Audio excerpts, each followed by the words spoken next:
Welcome, dear listener, to the Sleeping Hourglass. Tonight, we drift toward the gentle shores of old Japan to meet a quiet hero whose courage glowed like a lantern in the dark. It's a story full of salt wind, trembling earth, and a single spark that saved a village.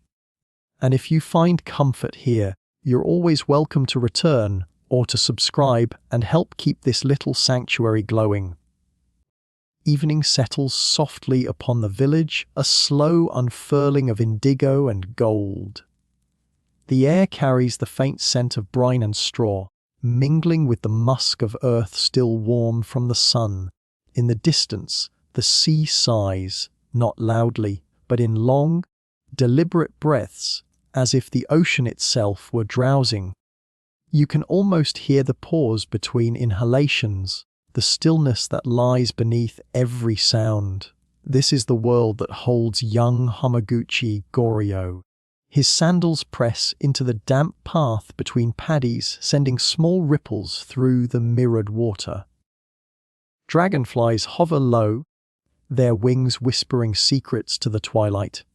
Goryō pauses, hands clasped behind his back, gazing at the lines of the horizon where sea and sky blur into the same shade of evening blue. The village is quiet, not out of emptiness, but out of peace. Smoke curls lazily from thatched rooftops. Farther down the slope, someone is rinsing rice in a basin, the rhythmic swish of water like a heartbeat. Every sound belongs. Every motion folds neatly into another. Here, life moves at the pace of tides. He listens to the frogs begin their nightly song. He has always liked how their croaks seem to echo the slow percussion of time. The same rhythm his grandfather, said the sea, has kept since before the first field was planted. The sea feeds the soil feeds the people, and the people bow in thanks to both. Such is the cycle, as steady as breathing. The fields glimmer, patient and unhurried. They stretch in layered terraces down to the shore, each reflecting the fading light like pieces of the sky fallen to earth. For generations, his family has tended these plots, coaxing rice from mud, shaping channels that guide rainwater with precision and prayer. There is beauty in this constancy, he thinks, a quiet discipline in bending to the will of the seasons, trusting that the earth remembers how to heal itself. The sea wind brushes his face. It smells faintly of salt and distance. He has heard tales that across the waters lie lands where language changes, where men wear armor and ships bear strange sails. But for now, such things are only stories, threads carried by travelers who pass through once or twice a year. Here, the stories are of storms, of ancestors, of tides that vanish and return. Goryō's mother used to say that the sea has two faces, one of kindness and one of warning. Its calm can lull a village into believing the world will never change. Its fury, when it comes, can rewrite the shore in an instant. He doesn't yet know which face is truer. Perhaps both are. Perhaps all power in nature carries both mercy and danger. As he walks, his hand trails over the tips of the rice stalks, soft and damp. Each plant bends gently under his touch, then returns upright, resilient. He finds comfort in that gesture, the silent endurance of growing things. When he was younger, he once asked his grandfather why people must work so hard only for the fields to demand the same again next year. The old man had smiled, lines deepening around his eyes. Because, Goryō, he said, to grow is to begin again. That answer has never left him. The sun dips lower, turning the water a deep amber. Beyond the paddies, waves brush the rocks in rhythmic swells. A heron lifts itself into the air, wings wide, moving toward the shadowed cliffs. Somewhere, a bell rings faintly, a temple bell marking the evening hour. Its tone rolls through the village, soft and resonant, calling both the living and the spirits of the past to listen. The people of this coast believe that ancestors walk with them when the sky turns this color. Between day and night, between sea and land, the boundary grows thin. In that between, Goryō sometimes feels the presence of those who came before. Men who built dikes, women who gathered shellfish, children who ran barefoot through the same mud. Their lives, like these waters, flowed into his own. He stops beside a small shrine, nothing more than a wooden post adorned with folded paper charms. Offerings rest at its base, a handful of rice, a seashell, a candle stub melted to the plank. He kneels briefly, bowing his head. The act is simple, instinctive. He does not need words. The wind itself seems to hum in response, gentle and approving. From the shrine, he looks toward the sea again. The tide is low tonight, revealing dark ribbons of sand and glistening stones. The moon, still pale and new, hangs like a silent witness over the bay. Somewhere out there, he imagines, the ocean's pulse beats in time with his own. He wonders if courage, too, can be learned like farming. Season after season, action after action, not as sudden bravery, but as quiet readiness. The kind that grows unseen beneath the surface, waiting for its moment to rise. A gust of wind passes, carrying the scent of distant rain. The air shivers with a coolness that hints of change. Goryō lifts his eyes toward the horizon. The line between water and sky is clean, yet something about it feels restless, expectant. He cannot name it, but he senses it, as if the world were holding its breath. He turns back toward home, his figure small against the vast field. His footsteps leave soft impressions that fill with water almost as soon as he lifts his heel. Fireflies begin to appear, one by one, their light trembling above the paddies like wandering thoughts. Each glow feels like a memory half awake, flickering, fading, returning again.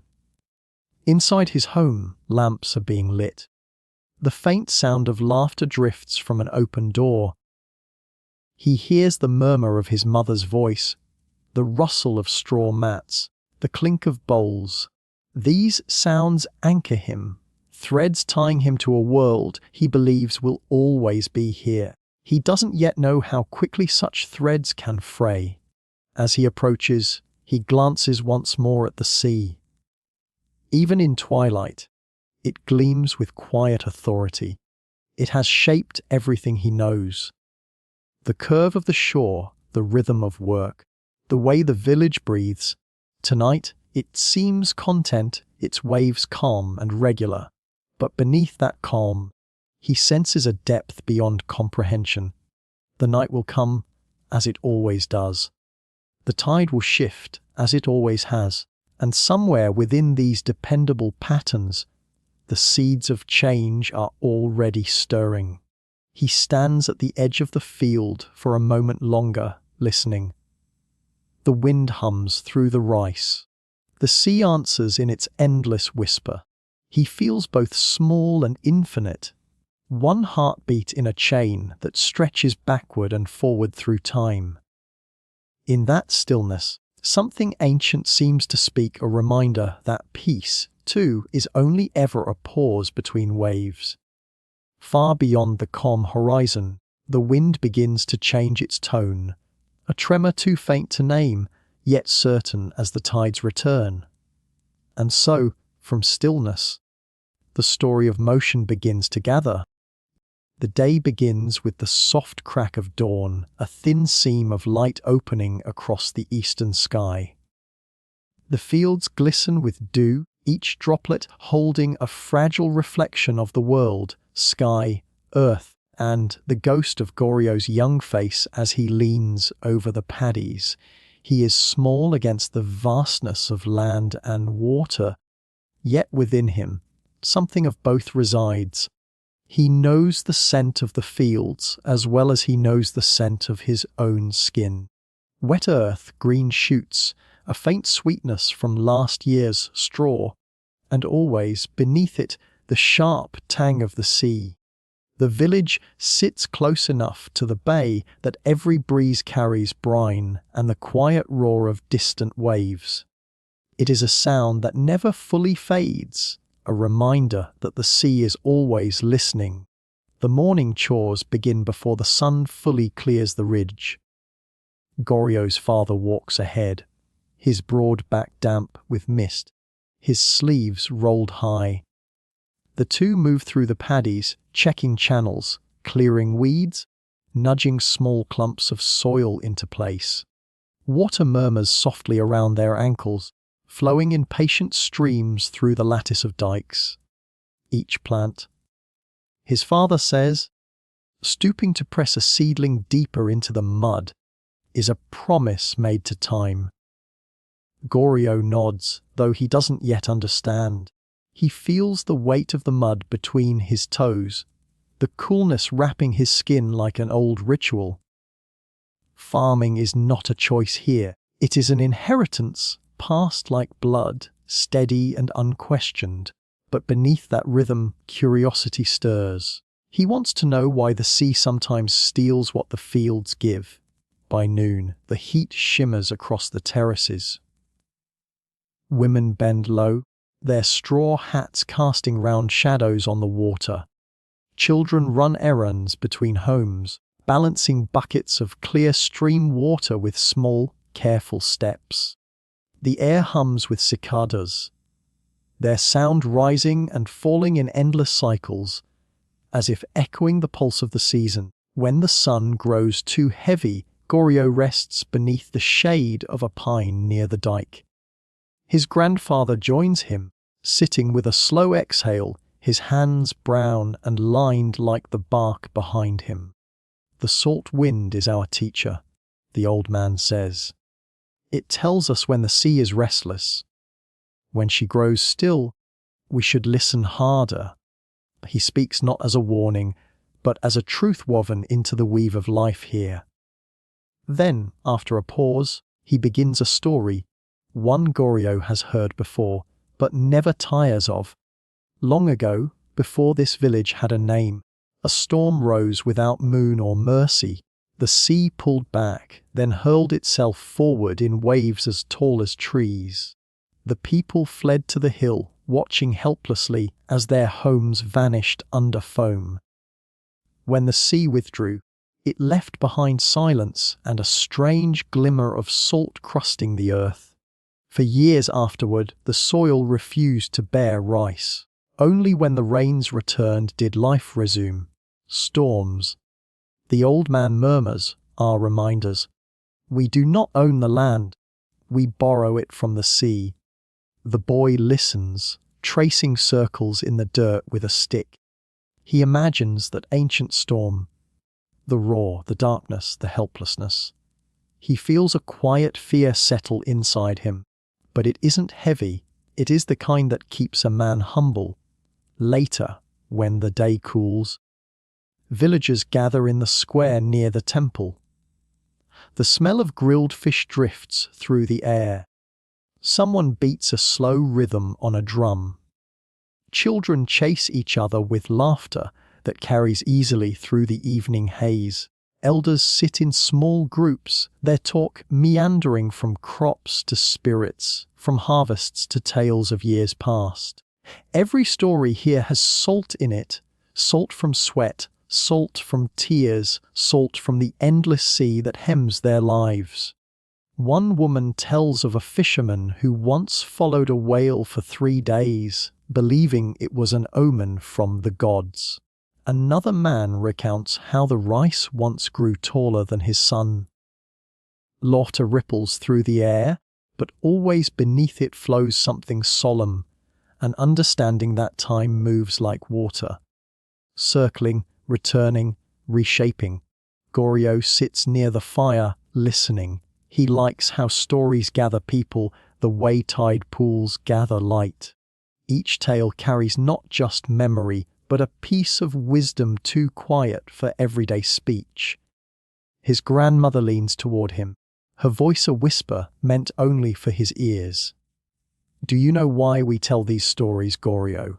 she asks. He shakes his head. "So we remember twice," she says. "Once with the mind, once with the heart. He will not forget that." The fire crackles, casting orange tremors across their faces.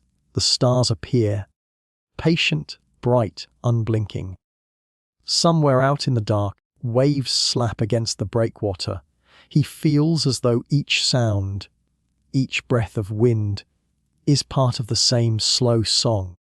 When night deepens, he walks home with his father. Their shadows stretch long across the path. The salt wind has shifted. It carries the scent of kelp and a hint of rain. His father hums a tune, old, wordless, and steady as footsteps. Inside their home, lamps flicker softly. The walls are lined with tools, sickles, baskets, ropes of twisted straw. These are not just objects, but extensions of their days, their seasons. He watches his father hang the sickle with quiet precision. The gesture feels ceremonial, like placing an offering before unseen gods. As Goryō lies on his mat, he listens to the sea outside. Its sound is gentler now, more lullaby than command. He wonders if the sea dreams, as people do, if it remembers the things it touches, the ships, the shores, the lives washed away. He closes his eyes, and for a moment he imagines his own heartbeat syncing with the pulse of the tide. The thought brings a strange calm. In this place between land and ocean, he feels both grounded and adrift, as though he, too, is part of something vast and unending. Years from now, he will look back on these nights and understand. They were not ordinary. They were lessons, quiet, patient lessons, in how to listen to the world. The salt wind carried not just scent, but story. The earth beneath his feet whispered not just history, but guidance. For now, though, he sleeps. The sea keeps its watch.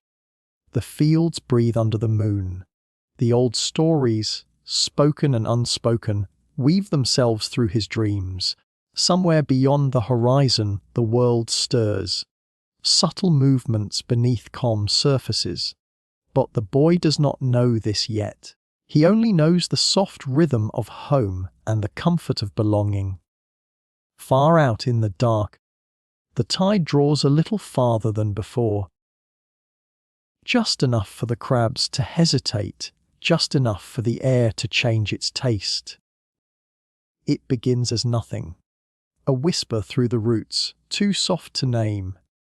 The villagers go about their mourning, unaware that the earth has already started to murmur beneath their feet. The air is clear, edged with spring light. Rice seedlings, newly planted, tremble slightly in the paddies, but not from wind. Women are washing vegetables near the stream. Children chase each other along the dike, their laughter floating above the fields. The smell of miso and damp straw hangs in the air. A typical morning, ordinary and kind. Then, a small sound, not of the sky, not of the sea, but of the ground itself. A low hum, the kind that passes more through the body than the ear. Pots rattle faintly in kitchens. The water in the basins ripples outward, concentric and patient. Chickens squawk, startled into silence. Goryō straightens from his work, his hands still slick with mud. He looks around, sensing something different in the way light touches the fields. It feels thinner somehow, the air stretched taut. For a moment, everything stands perfectly still. The people, the wind, even the sea beyond the slope. And then, the tremor deepens. The ground shivers like an animal waking from sleep. A distant clatter echoes through the hills. The villagers freeze, tools half raised, conversations cut short. Some stare at the earth, others at the sky, unsure where to look. Because how do you look at what moves beneath you? A jar falls and breaks. Somewhere, a child screams. Dogs bark in unison, their voices rising like alarm bells. Goryō feels his knees weaken as the soil sways under him, the paddies rippling as though stirred by invisible hands. The sound grows. A groaning, rolling sound, ancient and alive. Then, as suddenly as it came, it passes. Silence. But not peace. The silence now has weight. A dense pressure pressing down from every side. The people stand in the open, blinking at one another. Someone laughs nervously. A short, brittle sound. Someone else mutters a prayer to the mountain gods. Was that an earthquake? A voice calls. Just a small one. Another answers, though no one believes it. The memory of motion still lingers in their muscles, a phantom rhythm. The village returns, slowly, to its breath. But something beneath the surface has changed. Goryō walks to the edge of the fields. The sea glints in the distance, calm and blue. Too calm, he realizes. The waves that should be rolling toward shore seem to have paused mid-motion, as though uncertain whether to advance or retreat. A line of seabirds flutters wildly above the bay, their cries sharp against the quiet. He feels a strange unease, not fear exactly, but awareness, the kind that comes from instincts older than words. He watches as a few villagers resume their tasks, relieved to find the world still standing. But Goryō stays where he is, listening. The earth's earlier voice still hums faintly in his bones. The elders gather in the square, speaking in low tones. Some recall other quakes years or decades before, tremors that had come and gone without consequence. Perhaps it is nothing, they say. The earth must stretch its back now and then. But one of them, an old fisherman named Senzo, frowns toward the horizon. His eyes are narrow, his lips pale. The sea, he murmurs. It is pulling too far. They follow his gaze. The tide has retreated farther than anyone remembers seeing. Rocks glisten that should lie hidden underwater. Crabs scuttle across exposed sand in confusion. The bay's floor, usually unseen, now gleams in raw sunlight, an open wound where the sea has drawn breath. A few children laugh and run down toward the uncovered beach, their feet kicking up wet sand. Their mothers call after them, but their voices sound distant, muffled by the heavy air. Senzo's voice rises, firm and cracking with urgency. Call them back, now. Goryō feels his heart quicken. He doesn't yet know why, but he obeys. He begins shouting, waving his arms, his voice breaking through the stillness. Back to the hill! Come back! The children hesitate, confused by the sudden alarm. The adults join in, calling, clapping, gesturing frantically. The sky seems to darken without cloud, as if the light itself has turned uneasy. Moments stretch. Each second feels elongated, heavy. Goryō's breath shortens. He can taste salt in the air, sharp and rising. Somewhere, the ground shivers again. A second pulse, subtler than the first but deeper, truer. And then comes the sound. It begins far away, a dull, rolling thunder, not from the sky, but from the sea itself. It grows, layer upon layer, until it fills every space, every breath. Birds burst from the trees in flocks, circling frantically. The dogs wail.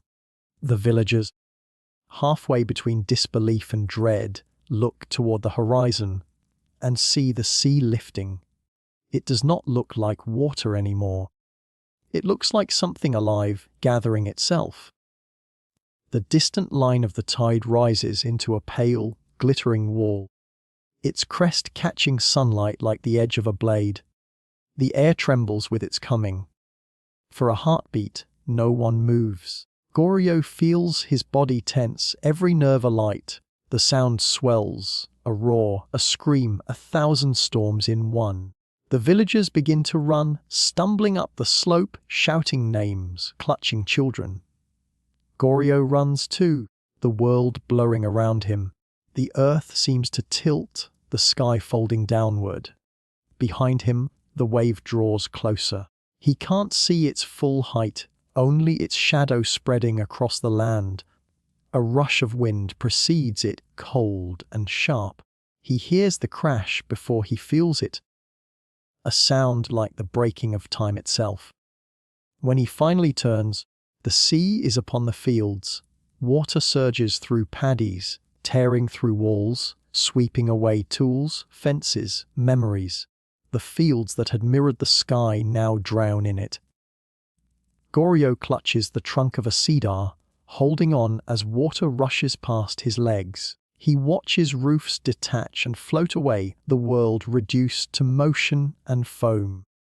He does not yet understand what he's witnessing, only that everything familiar has come undone. The tremor that began as a whisper has spoken its full sentence now. As quickly as it arrived, the wave recedes, dragging its chaos back toward the horizon. The land lies still again, glistening under the stunned sun. The air is filled with silence, not the peace of evening, but the fragile, hollow quiet that follows a scream. Goryō breathes, trembling. Around him, survivors emerge slowly from higher ground, their faces pale, their eyes wide. He meets his father's gaze from across the slope. They do not speak. There are no words large enough for what has passed between sea and land. The birds return first, circling low over the wreckage. Their cries sound softer now, almost sorrowful. The scent of salt water and broken wood fills the air. And yet, beneath the ruin, the earth hums still, steady, endless, unbroken. Somewhere deep below, the ground sighs once more, not in anger, but in warning. And in that uneasy stillness, Goryō begins to sense what must be done next. At first, it seems like a gift. The sea has pulled back so far that the very bones of the coast lie bare.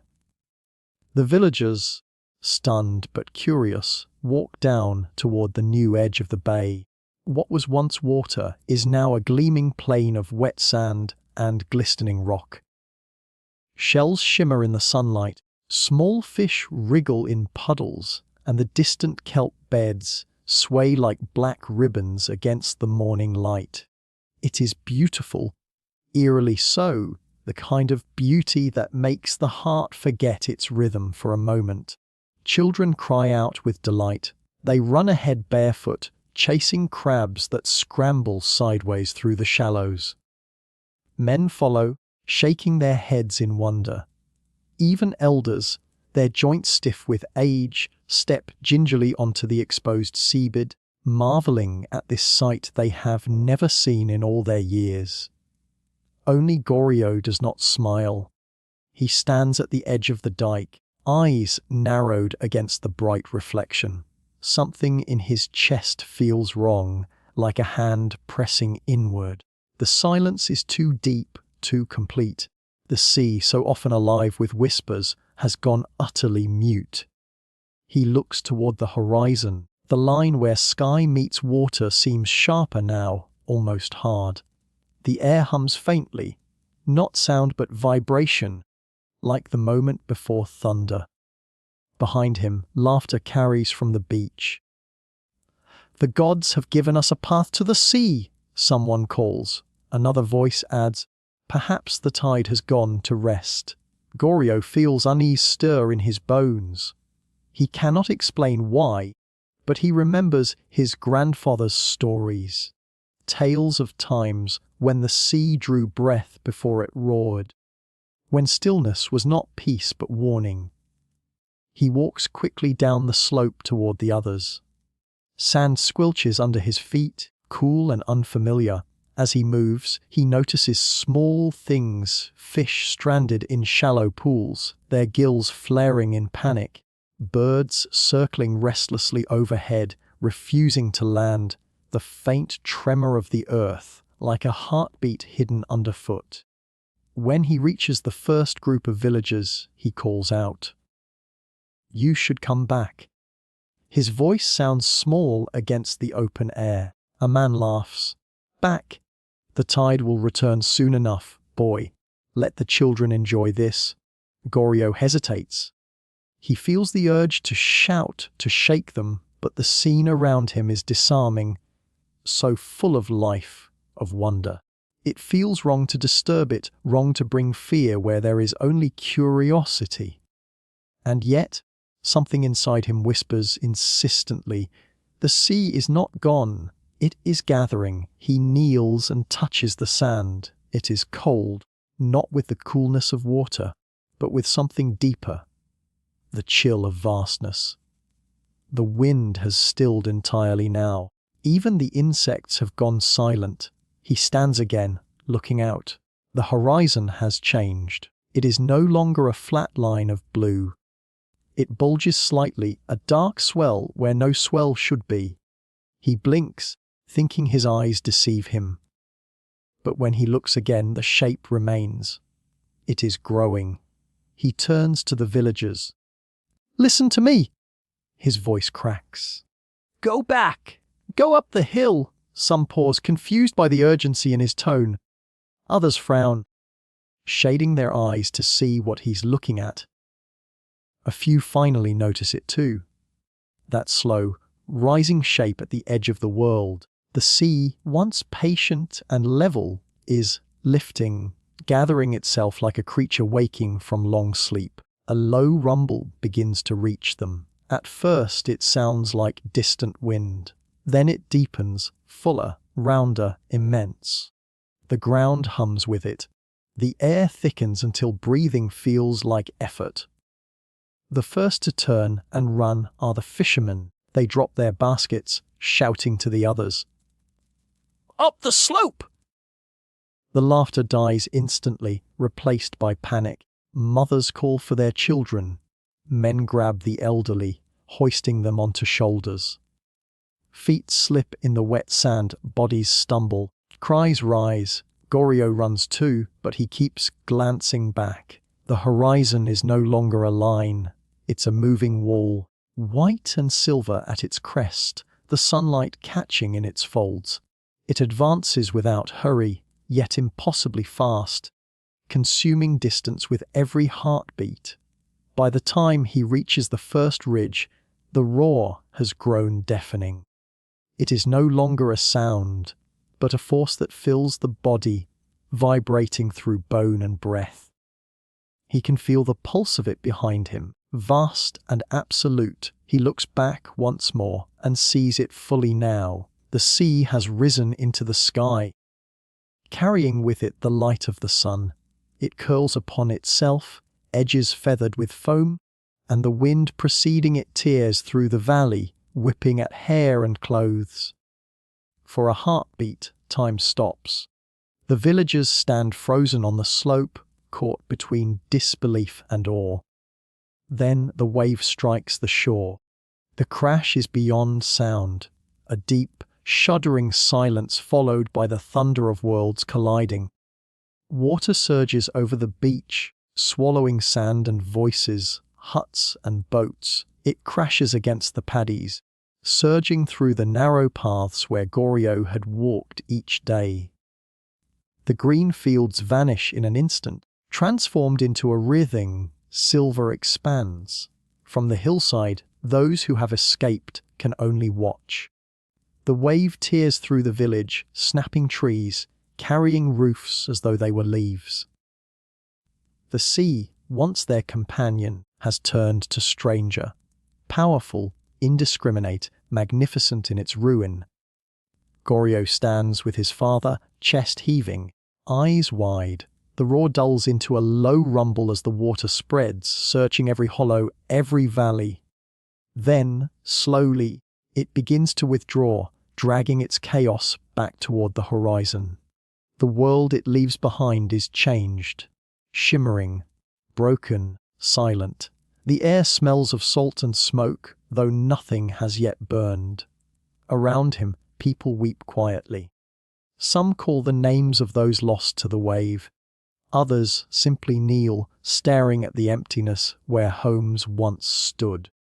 Goryō feels the pulse of the ground beneath his feet again, faint but steady, like a heartbeat returning after shock.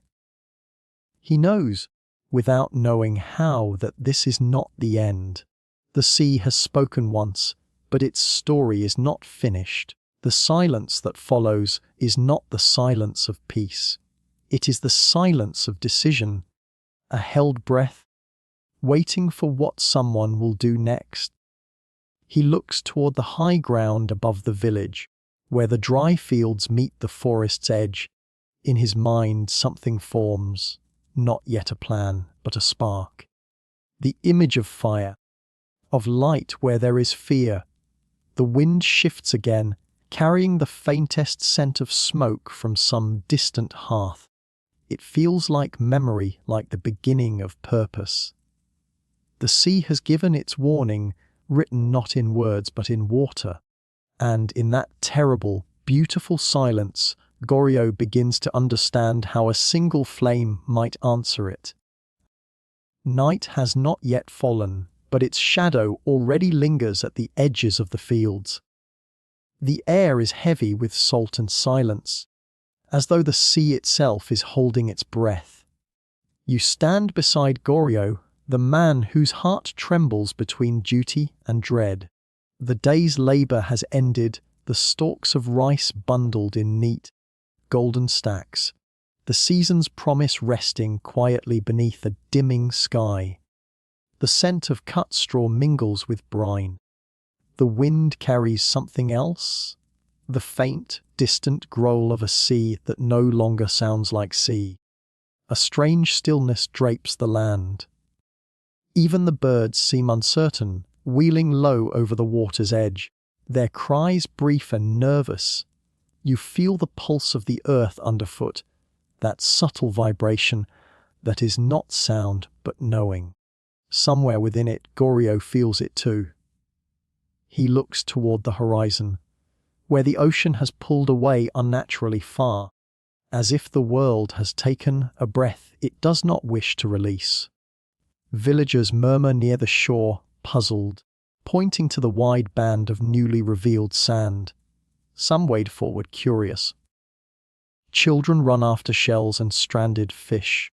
The old men frown, remembering stories told in the dim light of hearth fires. Tales of waves that vanish, only to return as walls. Goryō's chest tightens. His eyes scan the distance, where sky and sea merge into a strange and terrible stillness. He has lived long enough to know the language of tides, the temper of storms. But this is different. A silence too deep, a calm too cruel. You can almost hear his thoughts. How do I wake them? How do I tell them what the sea means to do?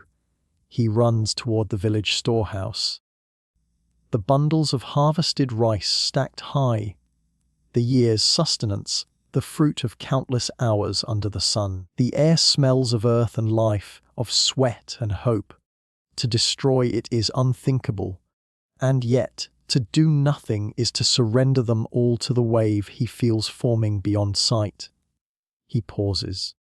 The wind brushes his cheek like a hand urging him forward. Somewhere behind him, a child laughs, a sound that cuts like glass in the moment before decision. Then he moves. You see him seize the nearest torch from its sconce, its flames small and flickering. The fire hums.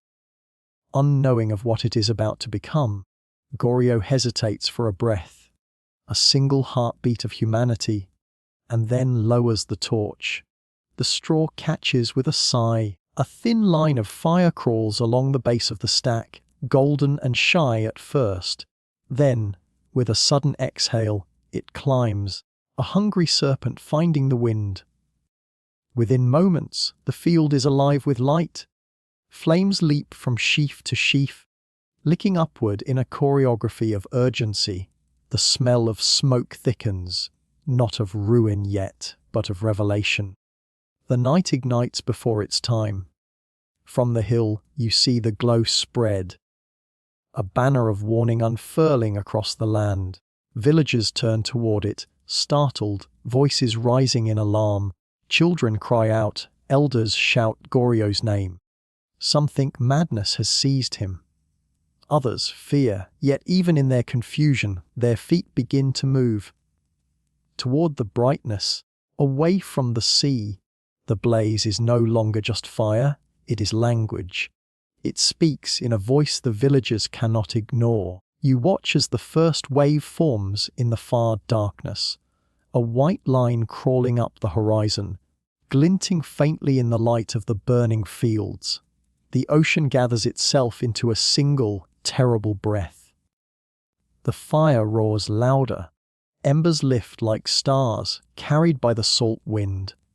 Goryō's face glows bronze in the heat. His eyes, two mirrors of flame. His heart hammers, but his mind is clear. The clarity of one who has chosen to lose everything to save what cannot be replaced. You follow the villagers as they flee uphill, their shadows long and trembling behind them. Some clutch children, some only prayer beads.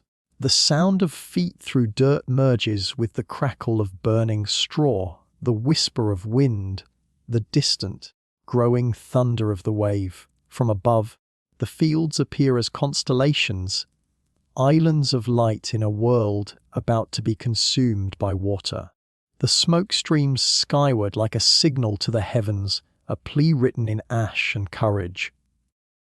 Goryō stays a moment longer, ensuring that the flames continue to climb. His hands are blackened, his throat raw from smoke. Yet there is no regret in his movement, only resolve. He turns toward the slope, his body heavy with exhaustion, but driven by something beyond strength, a will to keep others alive. Behind him, the roar deepens, the sound of the sea returning to claim the land. The first edge of the wave touches the lower paddies, swirling with mud and debris. It hisses as it meets the burning fields, steam rising in ghostly sheets. Fire and water, two ancient forces, collide in an elemental struggle, their voices mingling in a chorus of survival. You feel the heat on your face, even as the cool spray of seawater reaches your skin. The air trembles with contrast, flames defiance, water's dominion, yet somehow, in that chaos, harmony. As though the world itself acknowledges the balance struck by one man's sacrifice. When Goryō reaches the higher ground, he turns to look back. Below, the village is half swallowed, half illumined. The fields blaze against the encroaching dark. The fire reflects in the eyes of those he has saved. Hundreds of tiny mirrors bearing witness to his choice. Someone whispers his name like a prayer.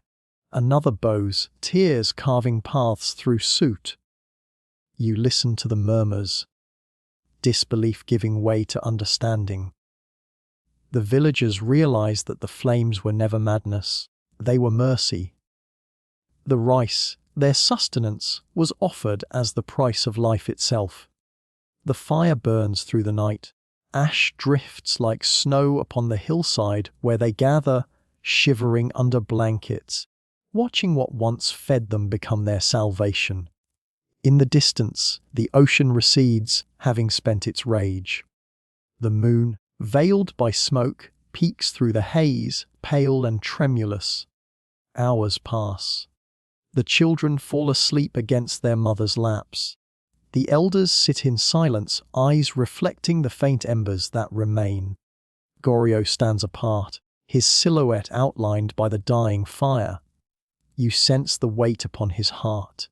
Not sorrow, not pride, but the solemn stillness of one who has seen both destruction and deliverance in a single breath. The air cools. The first light of dawn creeps over the mountains, painting the horizon in grey and rose. The fields below are nothing but smouldering lines, their smoke rising in thin, graceful threads.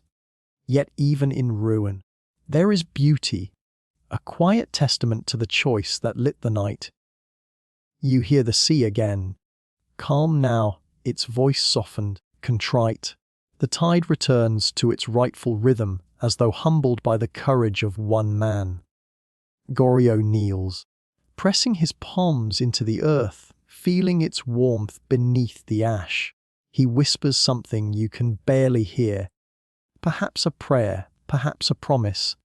The villagers, one by one, bow their heads. The fire is gone, but its echo remains. In their eyes, their breath, their memory. As the wind shifts, carrying the scent of smoke and salt, you realize that courage often burns quietly. Seen not in the flame itself, but in the light it leaves behind. And when dawn touches the blackened fields, it feels less like ending than beginning, a hush before the work of healing. In that silence, you sense the first heartbeat of what will come next, the long, tender labor of rebuilding. The moment the first wave strikes the lower paddies, the world seems to lose its edges. The roar of the ocean rises into a sound that is neither wind nor thunder, but something older. The voice of the earth in motion. You stand among the villagers, breath caught between disbelief and urgency. Goryō turns, his silhouette framed by the firelight that still clings to the fields below, and shouts a single word. Run. The call cuts through fear like a blade through silence. Feet begin to move, first hesitantly, then with the rhythm of survival. The villagers surge toward the slope, a stream of motion against the darkness. Torches flare as men and women light them from the still, burning stacks, their flames bobbing like scattered stars. The path ahead is narrow and uneven, winding between terraces and stone walls, slick with dew. You feel the weight of the night pressing close, the heavy air of salt, smoke and sweat. The ocean's growl follows, deep and relentless. Somewhere behind you, the earth groans again as if remembering its earlier tremor. It is not only the sea that threatens, it is the world itself reshaping its breath. Goryō moves among the people, his voice low and steady. He calls to the old, to the mothers carrying children on their backs, to the young men who look behind too often. His torch casts long, leaping shadows against the hillside, shadows that seem to climb with them, alive with their own restless will. You watch as he pauses to help an elder whose knee has buckled, lifting him gently by the arm. Not far now, he whispers, though the climb has only begun. Every sound feels amplified, the rasp of sandals against soil, the cry of a child muffled in her mother's kimono, the rhythmic panting of those who carry burdens too heavy to abandon. The fire below paints the undersides of the clouds in hues of copper and blood. The light wavers against the faces around you, faces streaked with fear, yes, but also with resolve. You sense it then, that fragile, luminous thread that binds them all. Trust. They have chosen to believe in the man who burned their harvest, who turned their livelihood to ash, and in that belief they now run toward life. Goryō glances back.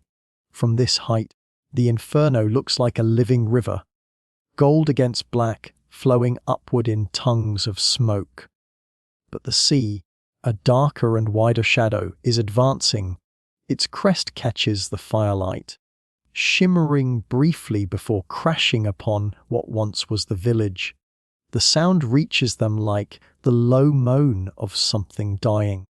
You feel it in your bones, that ancient rhythm of loss and renewal. The climb grows steeper. The path narrows until only one can pass at a time.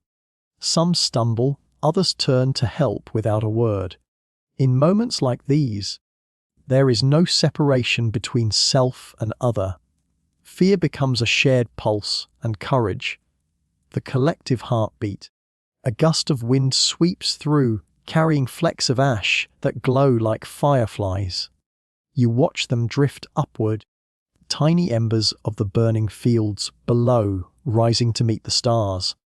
Goryō raises his torch high, its light trembling in the wind, and it feels almost ceremonial, as if this ascent is a pilgrimage, the path a sacred corridor between destruction and deliverance. He calls out to those at the rear, urging them to keep moving. His voice cracks but does not break. There is something in it that steadies you. Not the absence of fear, but the mastery of it. The villagers respond one by one, repeating his words as echoes. Keep moving. Keep climbing. The phrase becomes a rhythm, a prayer stitched into breath. At a bend in the hill, a woman falters. Her son, no older than 7, clings to her sleeve, his small hands white with tension. Goryō kneels, offers to carry the child, and the boy's eyes widen at the soot-blackened face that seems to burn with inner fire. For a moment, he hesitates, then nods. Goryō lifts him, sets him against his shoulder, and continues upward. The boy rests his head against Goryō's neck, listening to the heartbeat that has guided them all. You feel the land rising beneath your feet. The solid comfort of elevation, yet the darkness above feels endless. The torches sway, forming a trembling line of light that winds through the night like a slow, moving constellation. Somewhere ahead, the mountain ridge waits, the promise of safety just beyond sight. Behind, the sea devours what remains. The sound is immense, but it begins to fade, not because it weakens, but because you are now beyond its reach. The fire's glow grows dim, reduced to a faint reflection in the sky. What was once chaos becomes distance, then memory.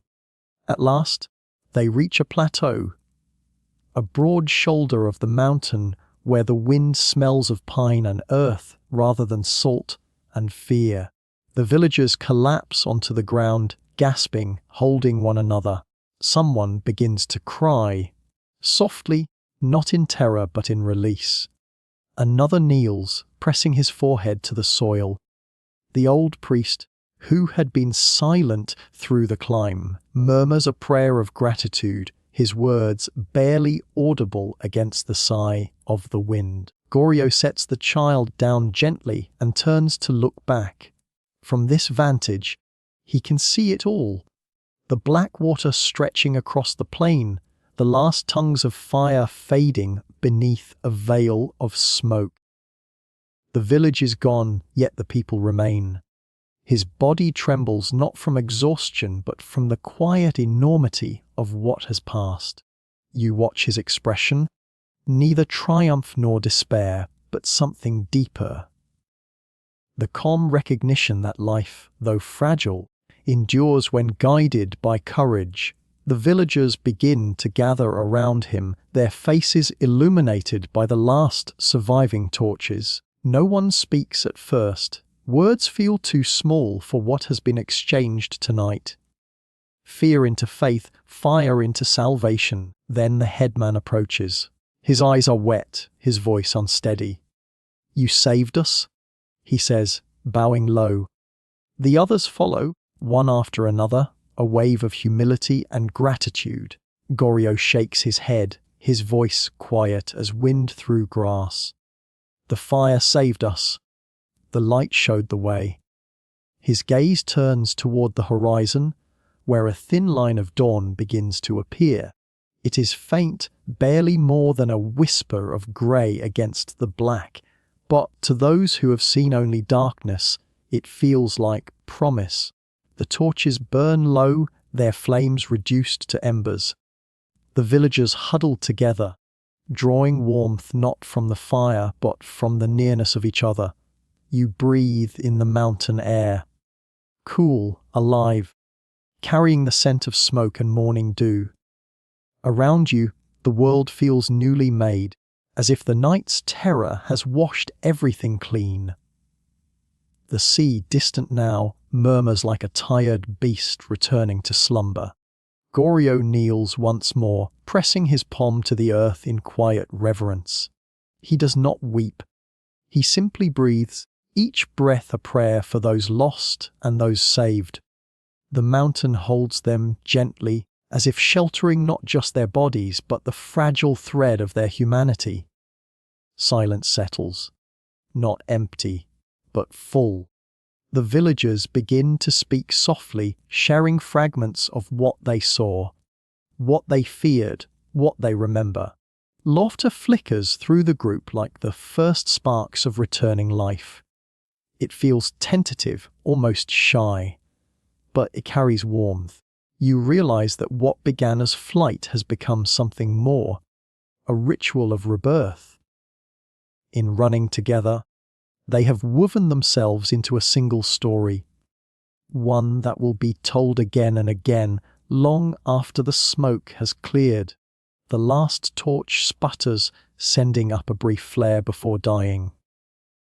The light fades, replaced by the tender blue of morning. Faces once ghostly in the dark are now touched by dawn, soft, real, alive. Goryō rises, his shadow stretching long across the plateau. He turns toward the east, where the sun will soon rise, and for the first time since the fire began, he allows himself to rest. The villagers watch him in silence. A man who burned the fields to save their lives, now standing at the edge of a new day. And as the first light spills across the mountain, the people begin to see what remains. Not only ash and loss, but the faint outline of tomorrow. In that fragile light, you sense the next rhythm taking shape, the slow, tender work of mending what the sea has undone. Morning arrives not as sunrise but as pale confession. The sky is the color of smoke, water, grey and tender, its light hesitant to touch the scarred earth below. You stand with Goryō and the villagers on the slope where they took refuge. The air carries a scent that is both salt and soot, the mingled memory of sea and flame. The people are silent at first. There are no words large enough for what they have seen. Some still clutch the small bundles they carried in their flight, a child's toy, a rice bowl, a scroll of prayer. Others hold only their hands, as if rediscovering them. The wind moves through their clothes, whispering through torn sleeves and singed hems, like a quiet mourner attending each of them in turn. Goryō looks toward the valley, but the place that was once their home is no longer the same. The rice fields are blackened and drowned, their geometry erased. The small houses of the coastal edge are splintered, scattered into the sand like broken shells. Smoke rises from what remains of the storehouses, the fire now reduced to slow, curling breath. The world has been remade overnight, not ended, but changed beyond easy recognition.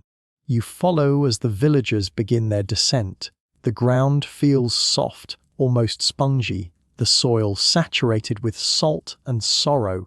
Each step sinks slightly, leaving faint impressions, as though the land itself wishes to remember them.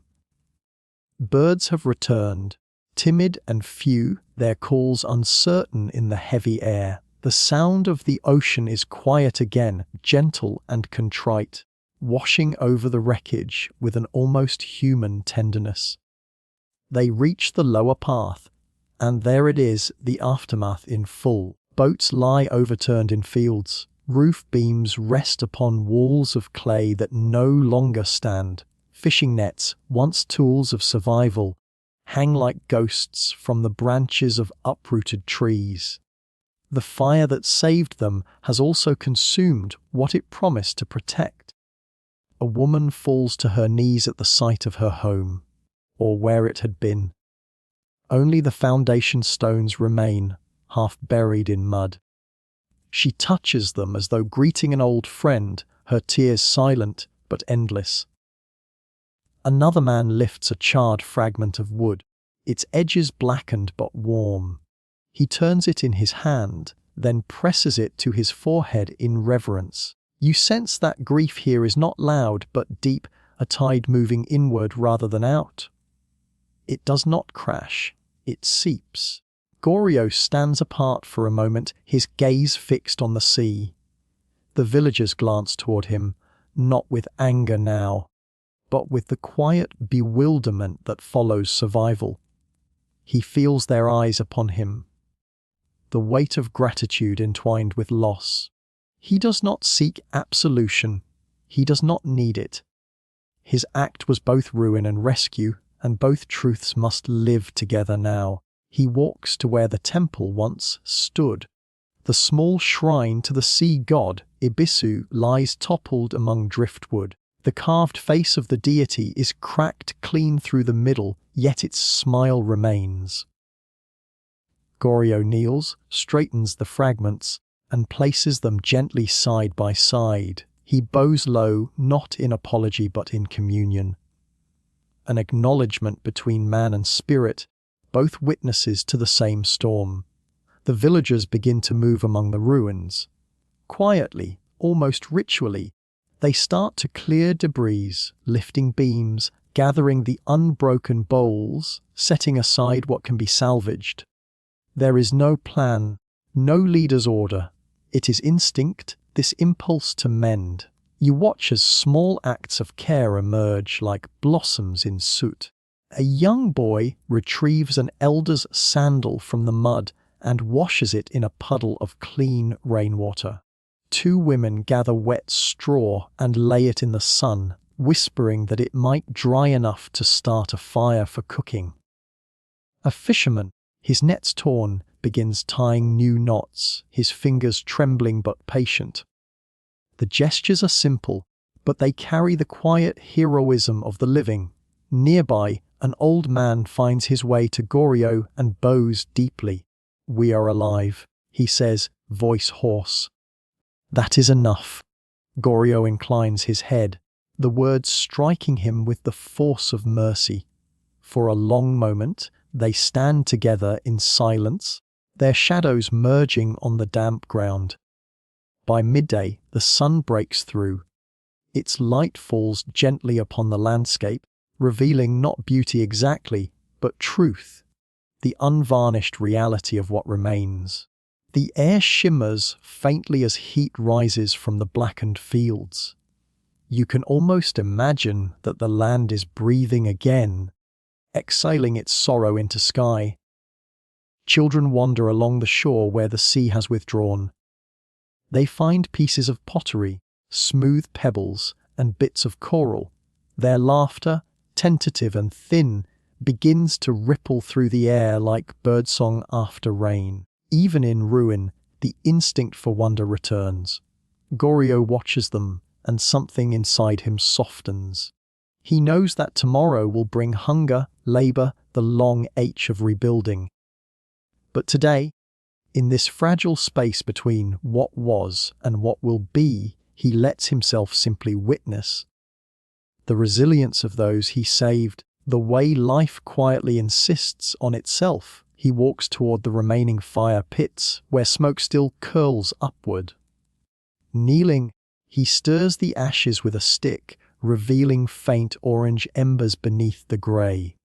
They pulse weakly, like the last heartbeat of a fading dream.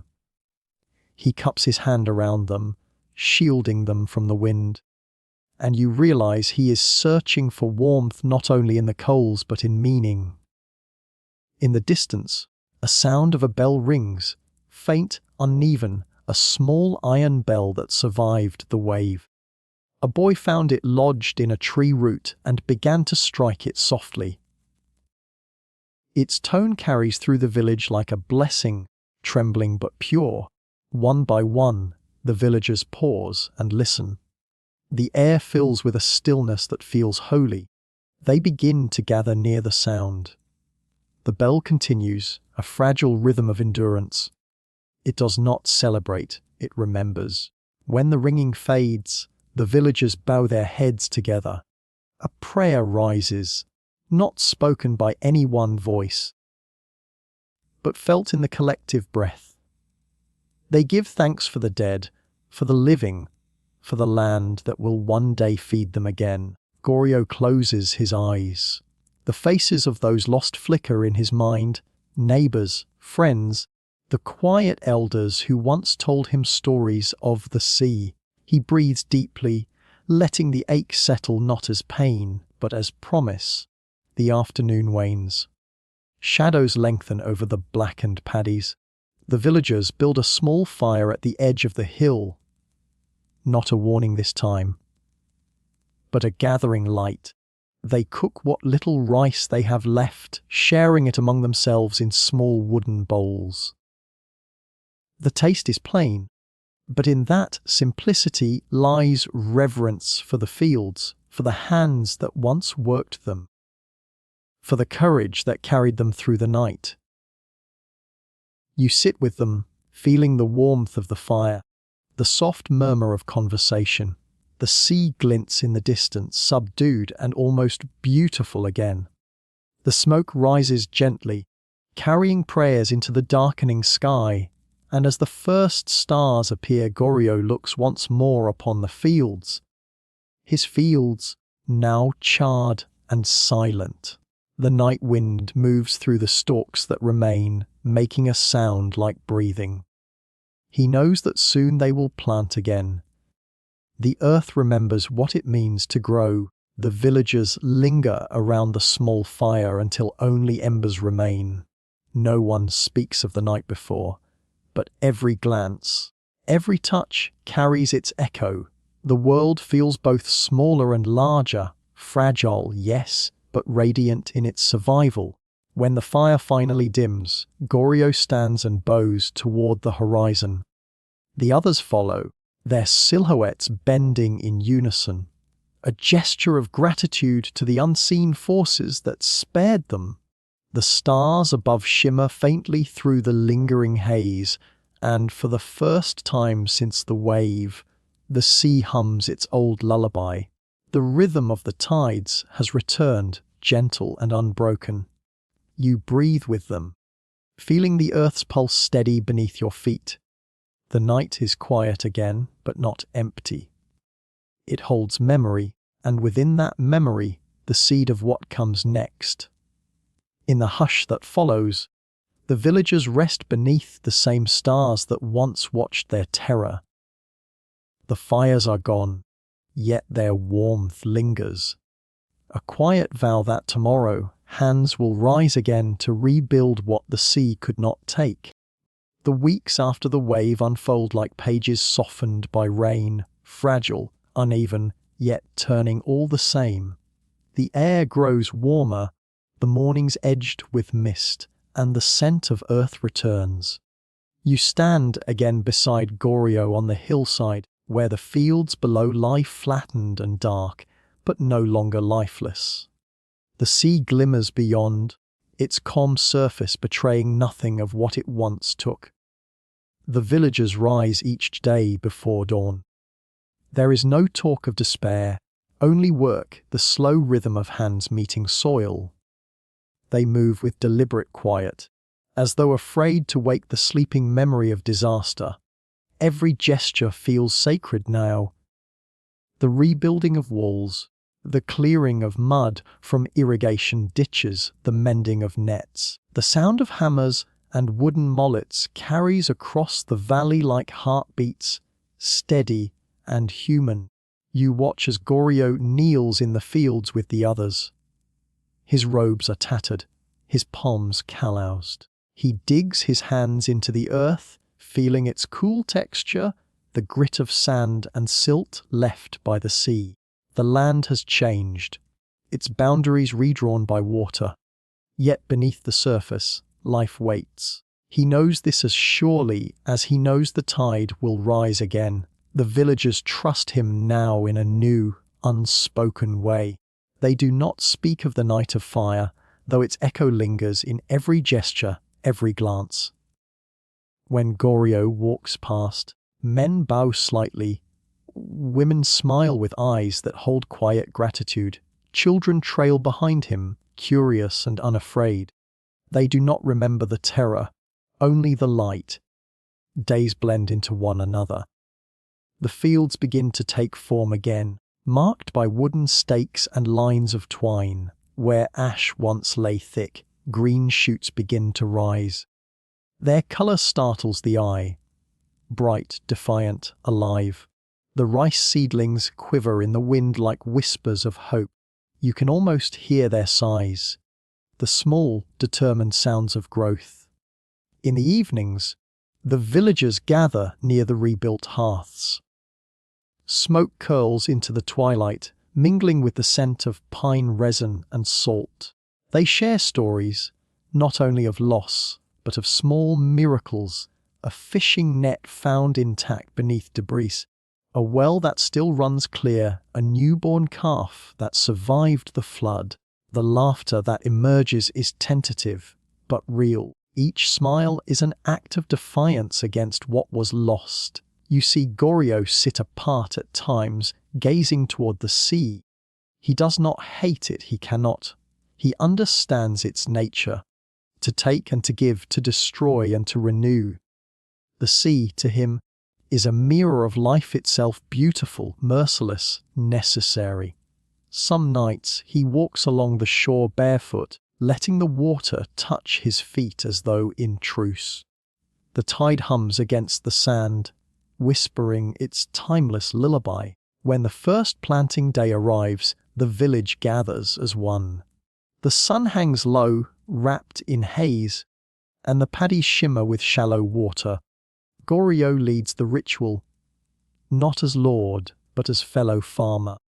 He bows deeply to the field, to the earth, to the ancestors whose spirits dwell in both. Then he takes a handful of seedlings, their roots tender and glistening, and presses them gently into the soil. The others follow, one by one. Their reflections ripple in the mirrored water, dozens of silhouettes bending in unison. The rhythm of their planting becomes a quiet prayer, the sound of life recommencing. You hear it too, the soft slap of water, the murmur of wind, the low hum of voices joining together. Above them, herons glide slowly, their wings wide and deliberate. It feels as though even the sky has slowed to match the earth's pace. As the days pass, green begins to overtake black.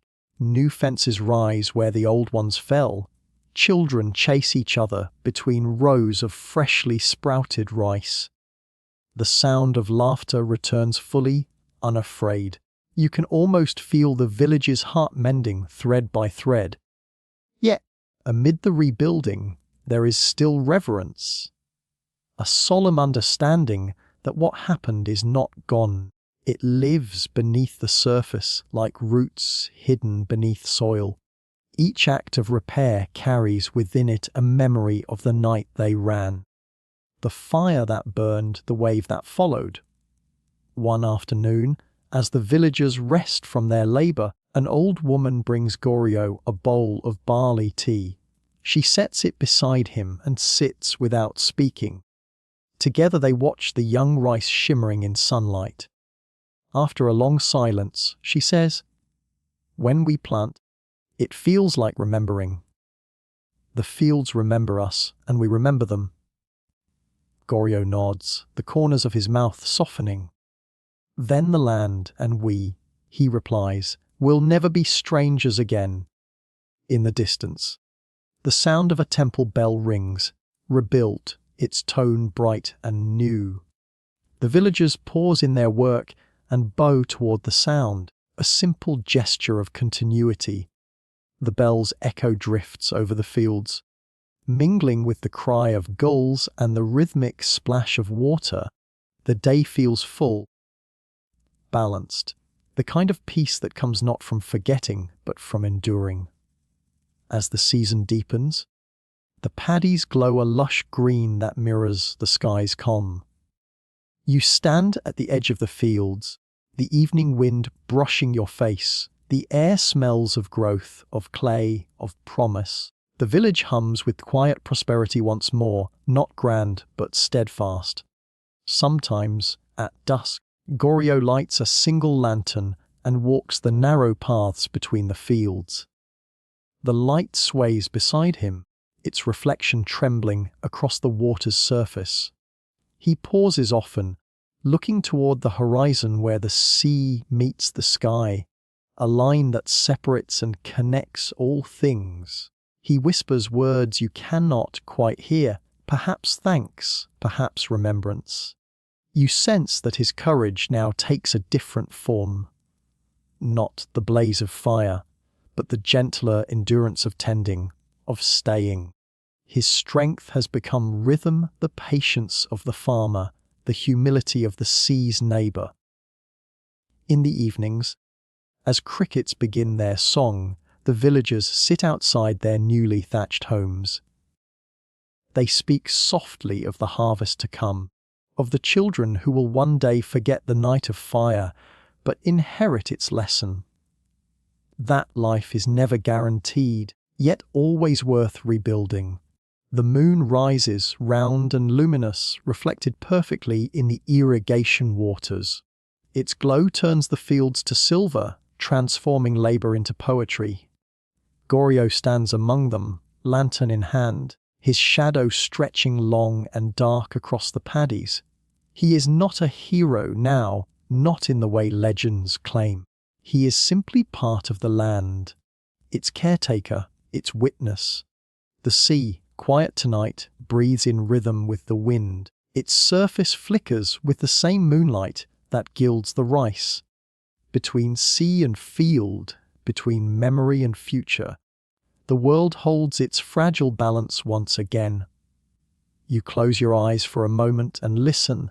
The rustle of new leaves, the murmur of water, the faint hum of life continuing. The earth, once broken, now sings softly beneath your feet. It does not forget, but it forgives. And as night settles over the reborn fields, you feel the hush of gratitude, the gentle stillness that follows endurance. In the rhythm of the tides and the whisper of seedlings, you sense the beginning of remembrance, the echo that will travel beyond this season and into story. Morning arrives like a breath after morning. The fields that once burned now stand in soft rebirth, new shoots trembling under a pale dawn. The villagers, weary yet alive, carry silence in their eyes. But beyond the boundaries of this small hamlet, the wind has already taken something with it. The scent of fire, the shape of a story, the murmured name of a man who burned his fields to save his people. In the nearby port town, fishermen mend their nets beside beached boats. They speak of the sea that turned against them weeks ago, of the distant coastline where flames rose like a warning star. They say a man there lit his harvest to guide his village away from the wave. One murmurs, his hands steady with rope and memory. The others nod, as though in that act they recognize something ancient, the instinct to protect what cannot be rebuilt. By noon, a merchant boat drifts toward another bay carrying rice, salt, and rumor. The crew repeats the tale, how the man named Hamaguchi Goryō set fire to his fields when the sea withdrew, how the light called the villagers upward, how the darkness swallowed the land below. They do not know his face, nor the exact curve of the coast, but they carry his name as sailors carry the smell of home. Faint, unshakable.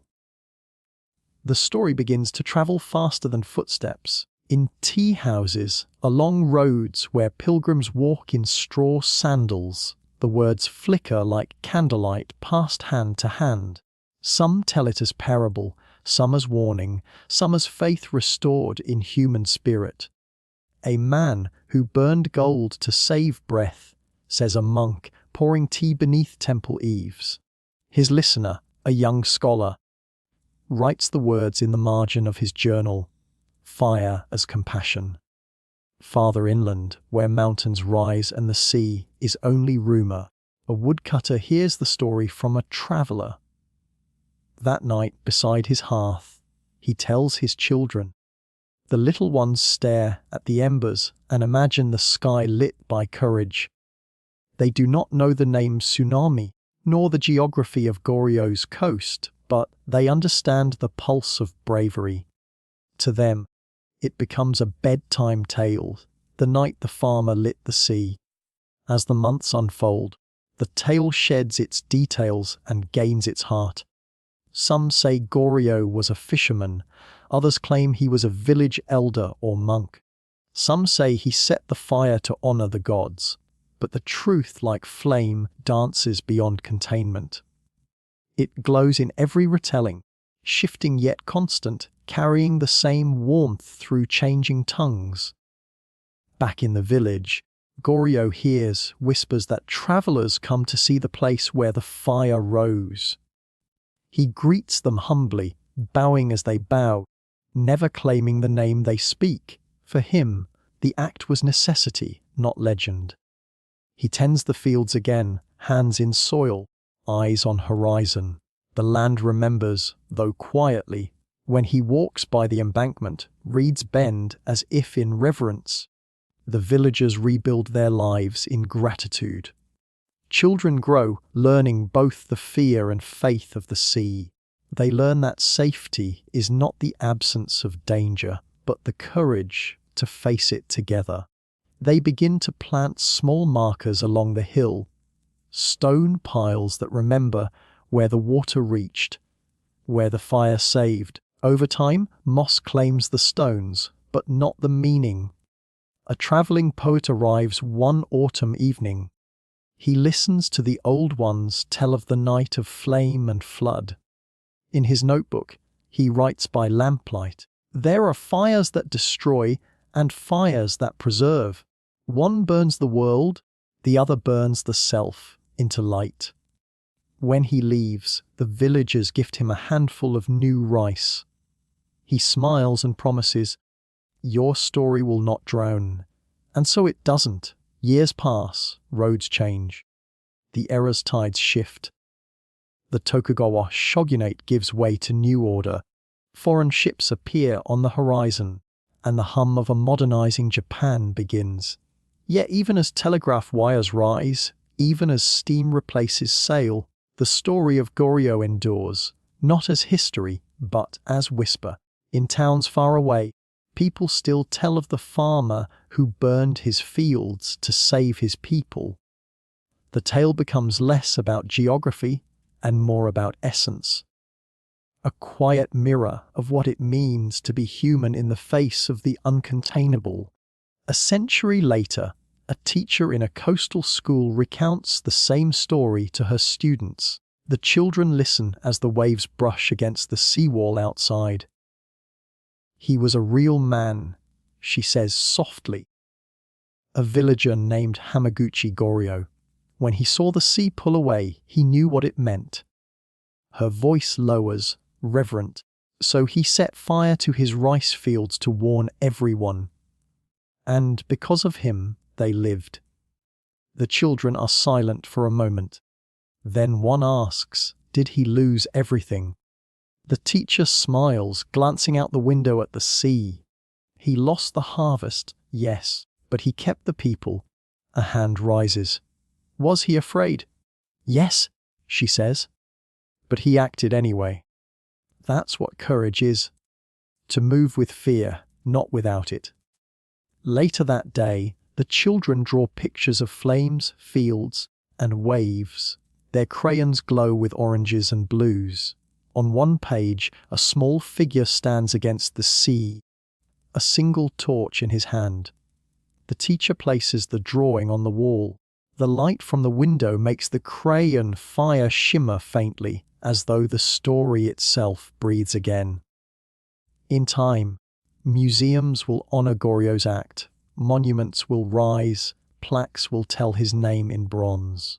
Yet no inscription can capture the hush of that first night, the sound of fire and surf, of hearts running uphill through darkness. That memory belongs to wind and water. And still, whenever disaster nears, whenever waves retreat unnaturally from the shore, somewhere in Japan a voice will remember, light the warning fire. Not as ritual, but as remembrance. Not as superstition, but as survival. The courage of one becomes the instinct of many. So the story continues to move, through mouths, through ink, through air.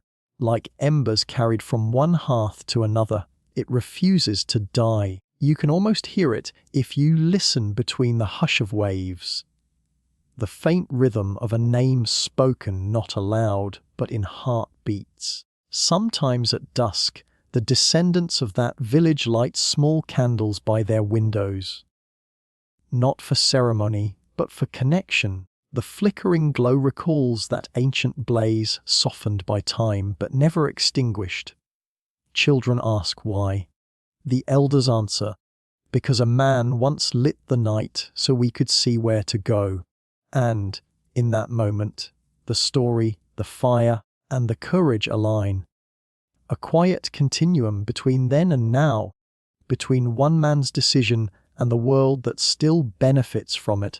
Courage, after all, is not only born in catastrophe, it lives in the quiet choice to act when the heart trembles, to light a flame when darkness gathers. The sea continues its endless dialogue with the shore, erasing and redrawing lines, just as memory erases and rewrites stories. But some truths resist the tide. The flame that saved the village becomes a symbol beyond its own geography, a lesson carried in silence, a light kept alive by generations. If you close your eyes, you might still see it. The golden blaze against the black horizon, the villagers climbing towards safety, the steady hands of the man who dared to set fire not in anger, but in love. And even now, centuries later, that act whispers through the human spirit, reminding us that one moment of light can echo across time. Somewhere, the fire still flickers, not in fields, but in memory. And as the smoke drifts into the distance, it curls towards something tender, the quiet rebuilding that follows every storm. The air is thick with midsummer warmth, and the fields shimmer faintly under twilight's veil. Crickets hum their endless chorus. Along the coast, where salt and earth meet in quiet accord, the villagers gather once more. A year has passed since the rebuilding, and many years since the night of fire that saved them. Yet the memory feels close, as if it still breathes within the soil. They call this night the Festival of Lanterns. Every home, every heart, seems touched by a hush of reverence. As the sun sinks into the sea, people bring out delicate paper lanterns, soft globes brushed with ink, painted with waves, cranes, and mountain pines. Children hold them carefully as if cupping living stars. An elder lifts a flame. Its glow flickers against her lined face, a reflection of time itself. For the fields, she whispers. For those who came before us, for the man who lit the way, the flame catches the first wick, a bloom of light unfolds. Then another, until the darkening village becomes a constellation, lanterns rising from hands like prayers made visible. The night breathes golden. The wind stirs, carrying salt and memory. The villagers move toward the shore, where the sea waits like a mirror. Lanterns are placed gently upon the water. Each one trembles, then steadies, its reflection rippling into the tide. The sea, once destroyer, now becomes bearer of light. As you watch, you might feel a softness unfold within you, that quiet recognition of continuity, of how stories outlive the tellers. The people do not speak of Goryō as a hero in loud voices. His name is carried instead in gestures. In the act of lighting flame against the dark, it is remembrance without monument, reverence without pride. A young boy asks his grandmother, did he truly burn the fields? Wasn't that what fed everyone? She nods, her gaze steady on the horizon. Yes, she says, and that is why the fire mattered. Sometimes, child, what sustains us must be given to the flame, so that life itself may go on. The boy's lantern wavers in his hands, its paper warm from the small flame. He seems to understand, not fully, not yet, but enough to carry the question forward into his own life. The sea swells softly. Lanterns drift outward, their paths crossing like stories meeting in the dark. Farther out, their light becomes faint, like stars dissolving into fog, but even as they fade, the glow remains in the watcher's eyes. Nearby, a group of farmers bow their heads. The scent of wet earth mingles with the sea's salt. They have replanted the fields many times since that long ago night, each harvest another offering to the memory of courage. The rice paddies glint faintly in moonlight, silver mirrors reflecting both sky and flame.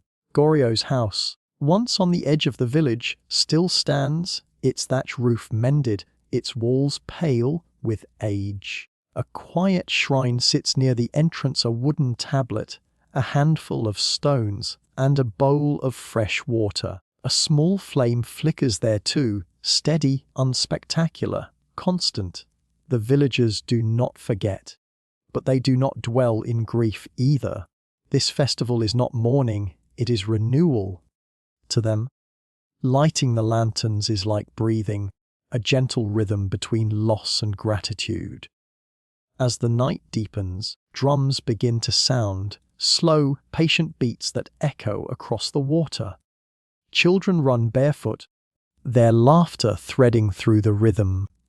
Dancers move in circles around a central fire, sleeves flowing, steps synchronized with centuries-old songs. Each motion is both memory and rebirth. The elder who lit the first flame closes her eyes. She remembers being a child during the rebuilding. The mud, the hunger, the silence after the sea's roar. She remembers Goryō's face, calm, resolute, illuminated by firelight as he urged the people to climb. She remembers his voice, not loud but sure, telling them to trust the flame. Now, as her joints ache and her breath shortens, she feels that same warmth, that same pulse of purpose, moving through these children, these families, these new generations. Time has folded in on itself. The present holds the past like a shell holds the sea's whisper. Above, the stars blink awake. They too are lanterns, ancient fires burning in the fabric of distance. The villagers tilt their heads upward, watching, as if to greet unseen ancestors. Somewhere, in the mingling of flame and starlight, you might imagine Goryō walking again through the rice fields, his footsteps echoing in wind and water. Perhaps yours, perhaps mine, softens into reflection. How many fires have been lit across centuries, not to destroy, but to guide? How many acts of courage flicker quietly in the folds of time, seen only by those who pause to look? The sea answers with a slow wave, touching the shore like a benediction. By midnight, the tide has carried the last of the lanterns away. The villagers begin to return home, their paths lit by the few remaining lights swaying in the wind.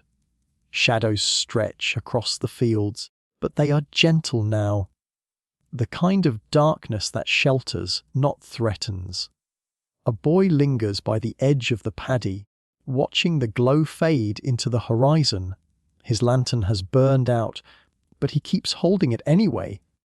A small, hollow paper sphere, damp with mist. He whispers to it, as if to the past itself, "Thank you." In that simple word lies the weight of generations. Gratitude not only to Goryō, but to all who endure, rebuild, and remember. The boy's reflection trembles on the surface of the water, merging briefly with the stars above. Far off, the horizon shimmers, sea and sky touching in pale silver. It is the same horizon that once bore witness to terror, now reborn as a quiet cradle for remembrance. When the villagers finally sleep, the scent of lantern smoke lingers in their hair.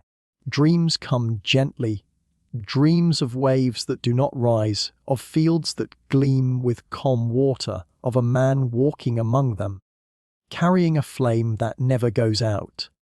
And somewhere in that dreamscape you too may wander, hearing the faint echo of drums, seeing the golden lanterns bloom one by one upon the sea.